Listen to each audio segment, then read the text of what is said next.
Have you ever met someone who didn't say much, but when they walked into the room, their presence said everything? They didn't argue, they didn't prove, they didn't shout, but somehow they were the strongest person there. That is silent strength. And today, we are going to talk about how you can build a calm and powerful mind. Because strength isn't always loud. Sometimes it's very, very quiet. So my friends, don't seek to be loud, aggressive, or overconfident. Seek to be silent, calm, and clear. Because when you're centered, when your mind is strong and still, you don't need to shout to be heard. You don't need to prove to be powerful. And you don't need to fight to win peace. Just like the ocean doesn't shout to prove it's deep, you don't need to be loud to be powerful. Silent strength is the ultimate strength. Still water reflects clearly. This one truth, simple in its expression, holds the key to unlocking a calm and powerful mind. Think about it. When you look into a pond and the water is disturbed, full of ripples, waves, weight, or even a slight breeze, you cannot see your reflection properly. The image is distorted, broken. But when the water becomes still, when it rests in its natural state of calmness, it reflects everything with perfection. The trees around it, the sky above it, and even you, standing silently at its edge. Our minds are no different. Every day, we are bombarded with thoughts, emotions, worries, comparisons, arguments, and opinions. These are like stones thrown into our mental lake. To the sun, to the sky, to the water, to the clouds, to the sky, to the water, to the clouds, to the sunset, to the sky, to the water, to the clouds, to the sunset, to the water, to the clouds, creating endless ripples that disturb the clarity of our inner world. And in this turbulence, we lose the ability to think clearly, to feel peacefully, and to respond wisely. We react impulsively, speak without thinking, and often regret what we said or did. Why? Because the mind was not calm enough to reflect truth. It was restless. Let me take you into a real-life example that many of us experience. Imagine you're having a tough day at work. Deadlines are piling up. Someone sends you a rude email. Your boss questions your effort. Now your mind is churning, anger, frustration, self-doubt, all mixing in your head. You go home and your partner asks you a simple question like, "Did you take out the trash?" And suddenly you snap, you overreact. The anger that was meant for your boss or the stress from the day pours out on someone who didn't deserve it. Why did that happen? Because your mind was disturbed. Like a stormy ocean, unable to reflect anything properly. But now imagine this. What if instead you had taken a small moment in that chaos to breathe? What if you had closed your eyes for 2 minutes, sat in silence, and observed the storm inside you without participating in it? Slowly I sat down and spared the storm inside you without participating in it. Slowly, the mind would have started to settle, like water returning to stillness after a stone has been thrown. And from that space of stillness, your response would have been different, kinder, wiser, more thoughtful. That's the power of a calm mind. It doesn't suppress emotion, it clarifies emotion. Another example, social media. We scroll endlessly, we see people traveling, looking perfect, celebrating success, And suddenly our mind starts spinning. Why not me? What am I doing wrong? Maybe I'm behind in life. Again, ripples in the mind. And once again, we lose sight of our reflection, our truth. In such moments, if we practiced mental stillness by disconnecting for a while, going for a mindful walk, sitting under the sky, or just being fully present, the storm inside would quieten and our original peace would rise again. We'd realize that their story is not our story, their path is not our path, and we would find contentment not through comparison but through clarity.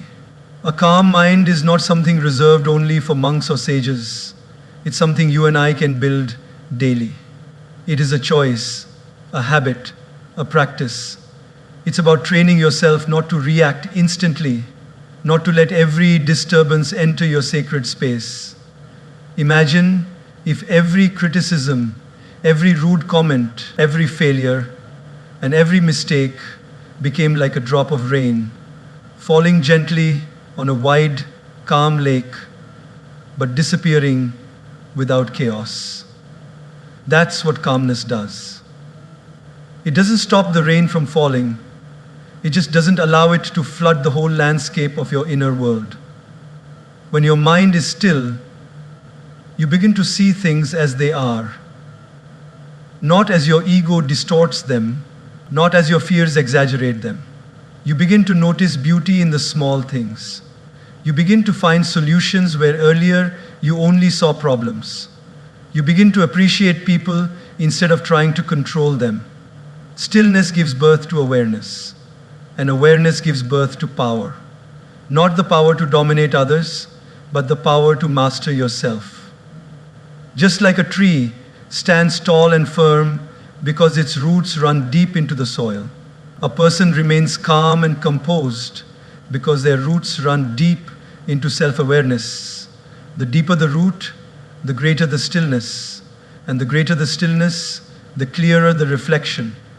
So the next time you feel disturbed, anxious, angry, or overwhelmed, don't rush to fix the outside world. Don't throw more stones into your mental lake. Instead, pause, breathe, wait, let the water settle. Because in that silence, in that moment of stillness, you will find answers, you will find peace, you will find yourself. Just like still water reflects clearly, a still mind reveals the power within you. Don't chase noise, don't chase the world, chase the calm, because that's where your true strength resides. Don't react, respond. These 4 words can transform your entire life. The difference between reacting and responding might seem subtle on the surface, but it carries the weight of wisdom, strength, and inner mastery. A reaction is instant. It comes from the unconscious, from a place of emotional charge. A response, on the other hand, comes from understanding, from a place of clarity. The reaction is like fire. It burns quickly, sometimes uncontrollably. A response is like water, calm, thoughtful, and measured. Think about the last time someone said something that irritated you. Maybe they disrespected you in front of others or criticized your efforts without knowing the full story. In that moment, what did you do? Did you lash out? Did you let your voice rise in frustration? If you did, don't feel guilty. That's the nature of human emotion. It's wired to react. But if we keep reacting without awareness, we turn into puppets controlled by the strings of our emotions. The real strength is not in giving people a piece of our mind, but in giving ourselves a moment of silence before choosing our words. Let me share a personal story. I remember a friend who once told me about a disagreement he had with his younger brother. The brother had borrowed his car without asking and returned it late, with the fuel tank nearly empty. He was furious. His first instinct was to shout, accuse, and punish. But just before he opened his mouth, he paused. He remembered a lesson we once discussed. Reacting makes you feel powerful for a moment. Responding makes you respected for a lifetime. So he waited. He breathed. He asked, "Why did you take the car without asking?" His brother, surprised by the calmness, explained how it was an emergency. He had to rush a friend to the hospital. That pause changed everything. Instead of creating a rift, it deepened their bond. This is the power of responding. It allows you to listen, to understand, to give the benefit of the doubt. It prevents small problems from becoming big wars. It turns conflict into connection. But this can only happen when the mind is calm, when you train yourself not to act on the first thought that arises, but to wait for the second thought, the wiser one. Every day, life will test your patience. You'll get stuck in traffic. Someone will cut you off. Someone at work will speak rudely. Your child will break something important. These moments are not just frustrations, they are opportunities. Opportunities to build strength. When you react, you become a slave to circumstances. When you respond, you become the master of your life. Let's look at the workplace. In corporate meetings or team discussions, the people who react impulsively, who speak with frustration or defensiveness, often lose influence. They might be heard for a moment, but they're remembered for their emotional instability. On the other hand, the calm ones, the people who speak after listening, who ask questions instead of attacking, who suggest instead of shouting, they become the leaders. Not because they always have the best ideas, but because they have the strongest minds. People naturally trust those who are composed. Now think about relationships. A lot of arguments between couples happen not because of the actual problem, but because of how they talk about the problem. One person says something harsh in the heat of the moment, and the other reacts with equal harshness. Suddenly, what started as a disagreement about dinner turns into a battle of ego. But if even one person learns to respond, to stay calm, to say, "Let's talk about this later," when we are both more peaceful, then that relationship becomes a space for growth, not war. Responding is not weakness. It is not suppression. It is strength with wisdom. It is choosing peace without compromising truth. When you respond, you're not allowing others to walk over you. You're walking ahead of your emotion. That is emotional intelligence. That is spiritual maturity. Even spiritually, when you look at the lives of great saints, leaders, and philosophers, they all had one thing in common. They responded to life, they didn't react to it. When insulted, they remained calm. When praised, they stayed humble. When challenged, they acted thoughtfully. Why? Because their minds were not tied to the surface waves of emotion. They lived from a deeper space of stillness and clarity. You too can build this. Start with small things. When you feel triggered, don't speak for 30 seconds. Just breathe. Count. Observe your emotion. Ask yourself, what's the best way to respond so that peace is maintained and the truth is spoken? This habit, practiced daily, will become your power. And soon you will notice something magical. People will start looking to you for guidance. Not because you shout the loudest, but because your calm speaks volumes. In a world full of noise, chaos, and instant reactions, be the one who brings silence, stability, and wise response. You don't have to win every argument. You don't have to reply to every insult. You don't have to fight every battle. Sometimes, the most powerful thing you can do is to stay calm and respond with grace. That's how inner peace is protected. That's how true strength is built. When I work with a group, it is not to get the most out of them or get the most out of them to be productive.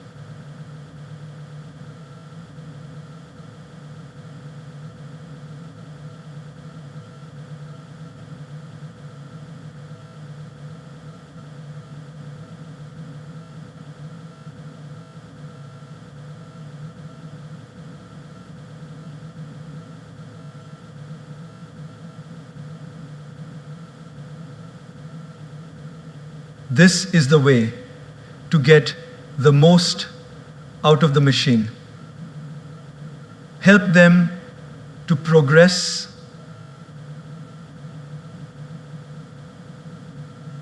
Feed your mind daily. Just like your body needs food, water, and rest to function well, your mind too needs nourishment. It needs the right thoughts, the right environments, the right practices. You cannot expect your body to stay strong by eating junk every day, and similarly, you cannot expect your mind to stay calm, powerful, and focused if you're constantly feeding it negativity, distractions, and chaos.